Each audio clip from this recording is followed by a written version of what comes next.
the famous Roman Empire was the biggest, meanest neighborhood. Unfortunately, due to copyright laws, I can't really show you too much more of that song. But, as you probably know, there are quite a few Roman emperors, among which some are known as some of the most legendary leaders of all time. Claudius, Hadrian, Trajan, and Augustus, to name a few. Some might have been known for, other reasons. Reasons may include declaring war on the sea, killing everybody at a dinner party, erecting huge temples for your people to worship you, and, perhaps most notably, literally instating a horse as a consul, which, if you don't know, was only one of the highest ranks in the Roman Senate. So, you know, no big deal or anything. Nevertheless, let me tell you a story. One of brutality and terror, of eccentricism and insanity, of mental illness and murder.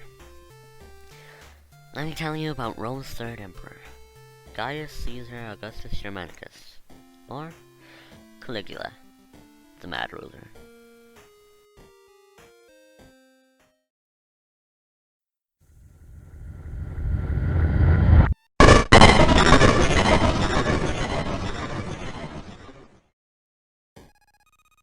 Caligula was born Gaius Caesar Augustus Germanicus on the 31st of August 12, in present-day Anzio to Germanicus, a famous general. At the age of around 2 or 3, Caligula would come with his father in campaigns in modern-day Germany, dressed in a miniature soldier's outfit, including their sandals, called caligae, which is where he got his name, Caligula, meaning little boot. Gaius is rumored to have disliked his nickname. I mean, I suppose if someone came up to me and said, "Oi, shoe!" I wouldn't be the happiest of lads, you know? His father was poisoned in a campaign in Syria, and so Caligula lived with his mother until her relationship with Emperor Tiberius started to break down. Tiberius didn't allow Caligula's mother to remarry, as he was afraid her husband could become a rival to his power. Caligula's mother and his brother, Nero, no correlation, were banished in 29 on charges of treason. In 31, Caligula fell under then-Emperor Tiberius' care, and made sure to appear benevolent and hide all resentment towards the emperor. One observer even stating, "There never been a better servant or worse master." In 33, Tiberius gave Caligula a quaestorship, which was a type of public official, which he held until his rise to power. Meanwhile, his mother and brother died in prison. He was named heir to Tiberius' estate in 35 AD.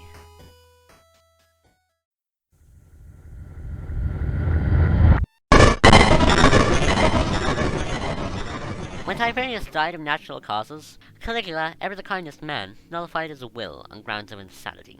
Because that was just something you could do, apparently. When Caligula arrived...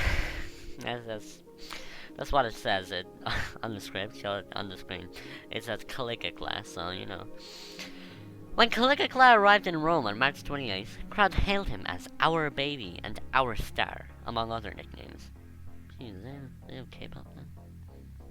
He was described as the first emperor to be celebrated by everybody in the world. Hip hip hooray!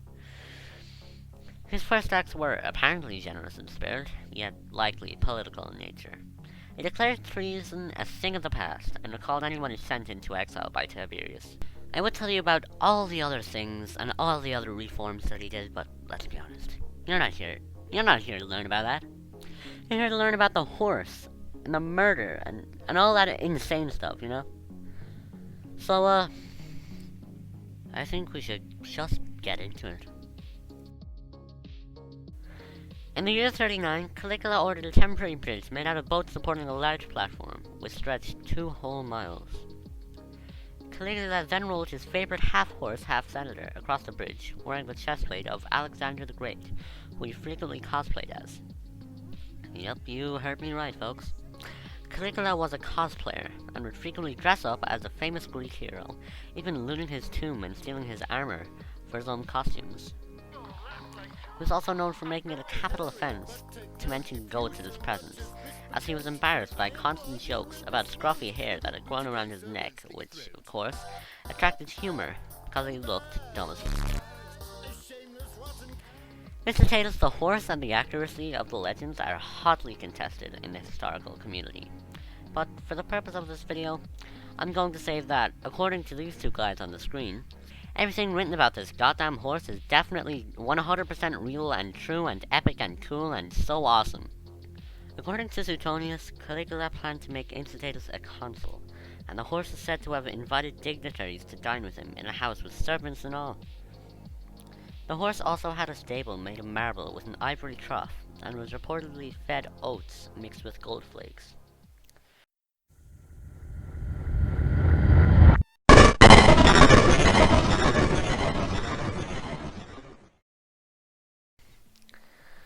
He killed for mere amusement, and in one story is said to have been meant to sacrifice a bull by hitting it over the head with a mallet.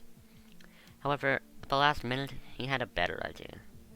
He hit the priest instead, and apparently is said to have laughed at him as he died. Another time, he was at some games and is said to have ordered the guards to throw an entire section of the audience into the arena during the intermission to be eaten by the animals because he was bored. In the year of 40, Caligula implemented some controversial policies that made him a literal god, being referred to as Jupiter in many public documents. The emperor was, however, sadly not a god. In late January of 41, guardsmen accosted the emperor and stabbed him to death 30 times. And then they killed his wife and daughter by smashing her head into a wall. Caligula was succeeded by his uncle Claudius. He was buried in the mausoleum of Augustus. However, unfortunately, his ashes were lost during the sack of Rome in 410.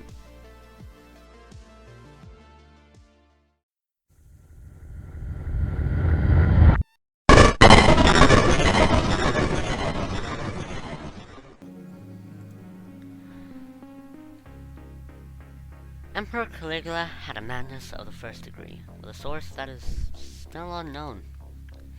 It might have stemmed from abuse from his uncle Tiberius, or the illness of 37, but whatever the cause, Caligula and his reign went down in history as one of the worst of any Roman emperor. All in all, the reign of Caligula was very short, and what he accomplished in those short years was unusual, to say the very least. But until next time, I'm Stella Lego Man. It's past my bedtime.